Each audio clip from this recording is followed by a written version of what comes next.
Hello，大家好，我係 Ronnie 媽咪Jenny，歡迎嚟到第一集主子蜜針嘅 podcast。咁我好幸運啦，我嘅日頭返工都係不停咁推動人寵共融啦，建立一個愛護動物嘅 culture 同埋 community 啦。咁所以咧，今日咧就超級 inspire。3月25號，我哋今朝咧就港鐵 announce 咗一個記者會，就可以寵物有一個喺港鐵輕鐵會實行一個2個月貓狗同行嘅試用計劃啦。咁大概嘅資料咧就係5月1號開始，咁咧就可以99蚊買一張月票。咁但係咧貓同埋狗嘅啫。咁同埋咧，佢哋咧就要全程都要手仔、腳仔、尾仔、須仔都要喺個袋入邊嘅。咁而呢個袋咧就係長闊高加埋唔可以多過170厘米，最長個邊唔可以多過130厘米，就係咁啦。咁所以咧，其實咧就想大家同啲狗狗嘅媽咪啊分享一下第一個公佈嘅反應。其實之前嗰2個禮拜洩漏出嚟已經有好多反應㗎啦。咁所以希望今日可以大家 capture 翻討論翻。咁好啦，首先介紹我今日第一集嘅嘉賓。咁第一個嘉賓咧就好榮幸請到白色毛毛世界毛毛嘅媽咪咧出嚟。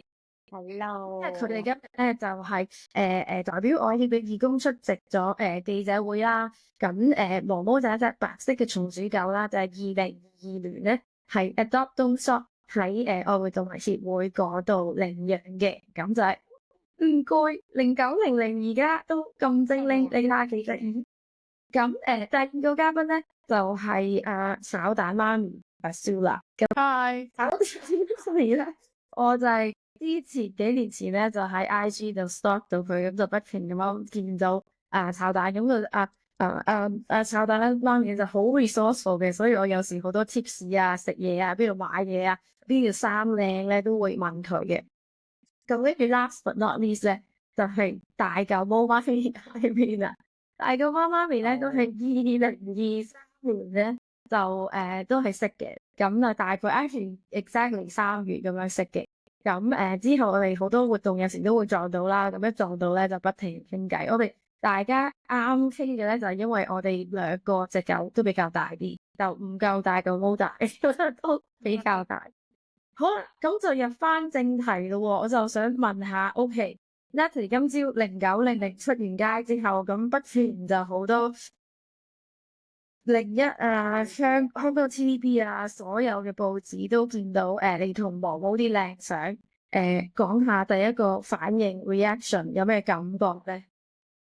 其實咧就好榮幸可以即係做到呢一樣計劃嘅其中一員啦。因為其實我覺得喺香港嘅寵物界呢個係都幾大嘅一步。即係雖然可能啲人覺得只不過係輕鐵啫咁樣，但係我覺得喺寵豬嘅角度，我係覺得已經有關心到寵物呢一樣嘢啦，同埋開始想多啲公共交通工具都用到。咁我係覺得其實係好好咯，我感受係都覺得幾好嘅一件事啊。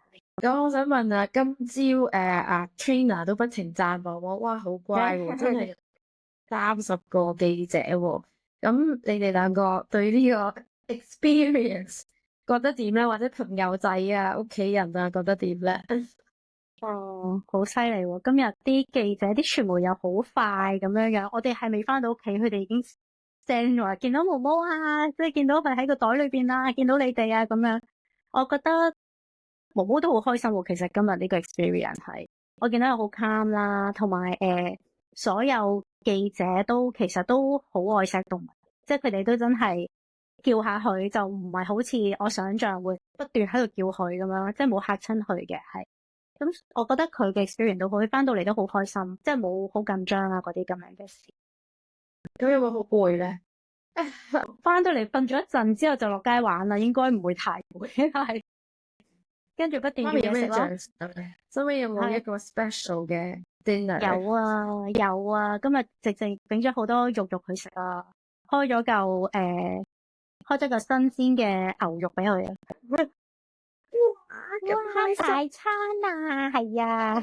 我哋 move on to 大狗啦，個大狗嘅媽咪阿 Sue 聽咗之後，同埋上咗個禮拜啲謠言啦，咁啊今日 confirm 咗之後，你哋覺得點樣？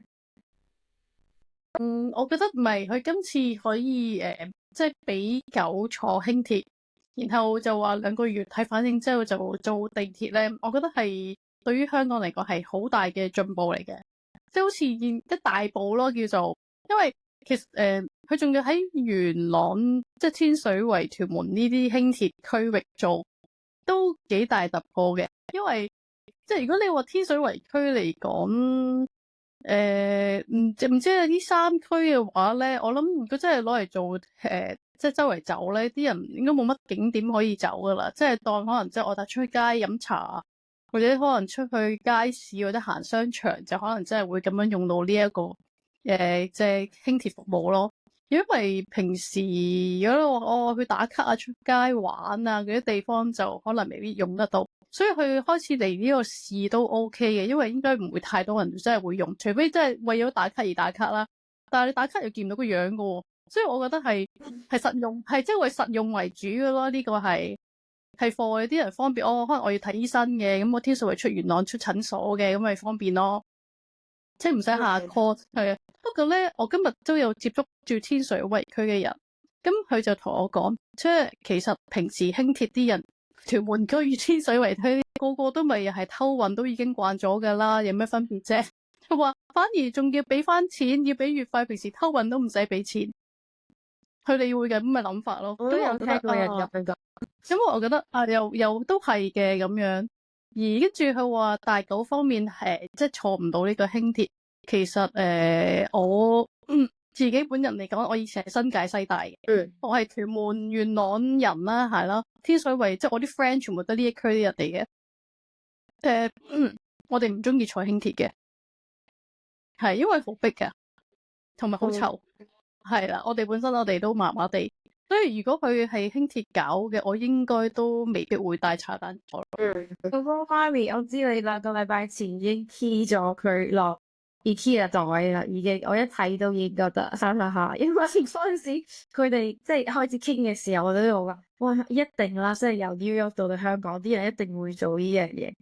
咁而家即係落實咗呢個 trial 啦，咁點咧？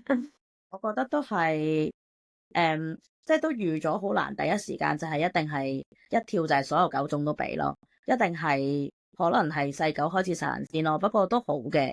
即係 at least 佢開始 step out 做第一步嘢，咁啊開始肯去俾啲交通工具可以俾啲狗去接觸咯。不過我都同意炒蛋媽嘅講法嘅，因為就算我啲鄰居，因為我本身我自己係住元朗區嘛，咁其實輕鐵係方便嘅，但係同一時間其實我好多鄰居本身都已經係偷運嘅方式去搭緊輕鐵，所以對佢嚟講調轉頭佢哋就覺得係俾錢咯。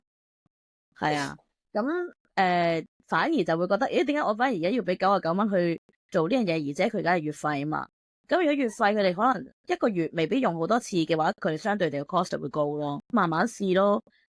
我諗地鐵有可能會好用啲嘅，但係輕鐵老實講，我本身我自己都係少用。係，我都有聽人講，我今日睇咗有少少 comment 咁樣啦，跟住啲人都話可能其實好逼喎，佢嗰個範圍都比較即係細啲啦，可能有啲真係港島人啊嗰啲 actually 其實都未試過，咁所以睇下會唔會啲人真係有特登去 explore 咯。我哋第一次去即係今日拍嘅 location 啦，就係嗰個屯門碼頭啦。咁跟住我哋都係聽人講，哇，原來嗰度有得打卡，睇下啲人會唔會即係喺車嗰度就打唔到噶啦，就睇下其他啲地方會唔會都係可以 explore 到，有多啲地方玩啊。地鐵如果真係可以，即係你哋覺得個影響？我覺得地鐵個用途好似大啲，即係可能我住香港區啦，因為我唔會搭個的士去到元朗天水圍，然後用嗰個輕鐵。就算 so far 有得打卡，我都唔會咁樣做，即係個成本太貴，係同埋嗰個月票嚟噶嘛，即係學兩位家長話事齋，咁我唔會用一次。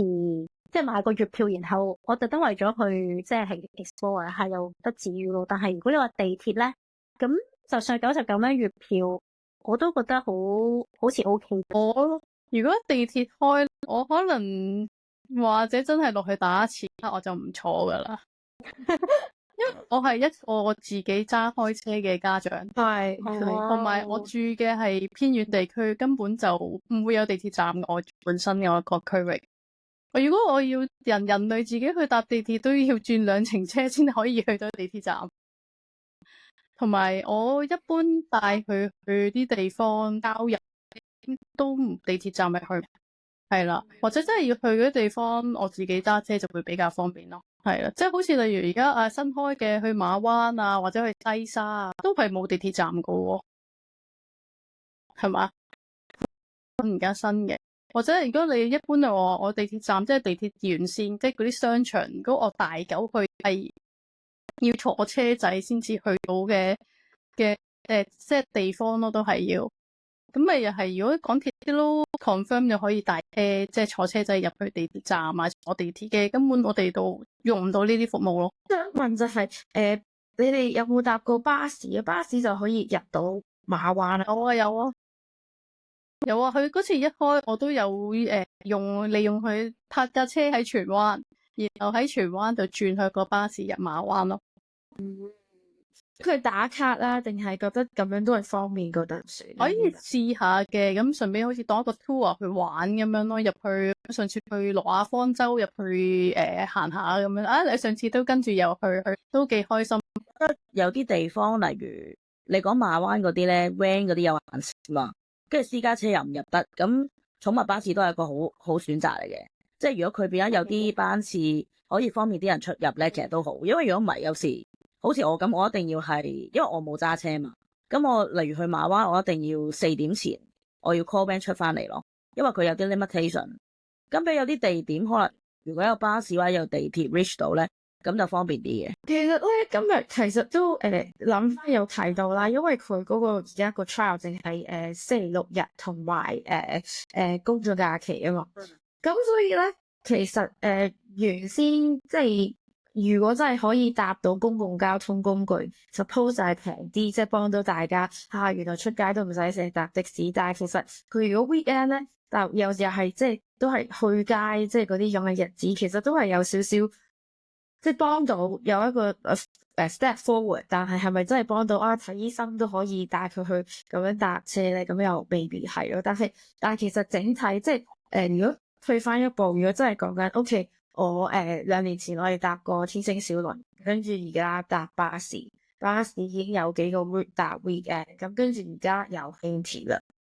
將來對你哋嚟講，從一個好實用，或者對阿蕭嚟講有實用，即係點樣幫到我哋咧？唔係，我覺得佢即係我見到佢都有一步一步咁樣去進步，即係佢會有諗點樣做，即係可能啲市民會而家開咗好有需求啊嘛，呢一樣服務。佢有做，可能即係我市區嗰啲啲狗主就會用得多啲嘅，都有幫助嘅。係我哋呢啲好特別 case 先咁鬼麻煩咧，服務我哋嘅啫。但係一般人咧就應該都好好嘅。即係譬如因為之前未有食神啦，我個朋友妹豬啦，佢住深水埗嘅，咁佢周圍去就好方便啦。佢嘅體型亦都唔算好大嗰隻狗。咁如果佢嗰啲人就好啱用咯。不過佢呢排都自己買咗車，係即係佢自己揸。其實好多自己揸車，係啦，即係為咗，因為就真係中意錫佢啊嘛，想同佢好似人仔帶佢周圍去啊嘛，去邊都帶埋佢一齊咁樣，有時翻工都帶埋到一齊翻去嘅。咁呢啲咁都係要成日 travel， 佢就佢以前就 call 車好貴嘅，或者 call 車又俾人鬧。又係咁細隻狗都俾人鬧，哇！你隻狗咁大隻啊，咁樣即係會俾人好多面色俾人睇啊，俾錢佢都仲要睇人面色嘅。咁佢唔想受氣，所以佢先至諗住自己揸車啫嘛。咁如果你話搭地鐵嘅，咁我覺得佢港鐵應該會諗一啲 policy，點樣譬如某個車廂某啲時段就可以俾好坐嘅，就唔好話下禮拜6日。咁禮拜6日一定好多人嘅，反而平日非繁忙時段反而少人喎。咁梗係唔俾呢啲時段，我哋少人嗰陣時先至去坐咧。等你反而係多人嘅時段先俾我哋啲狗坐，就好奇怪，好似相反咗成件事，都係咁樣。如果真係話平時真係可以用佢嚟睇醫生啊，咁你睇醫生已經好唔知幾千蚊幾百蚊咁，跟住你再搭車咁啊，仲咁貴咯。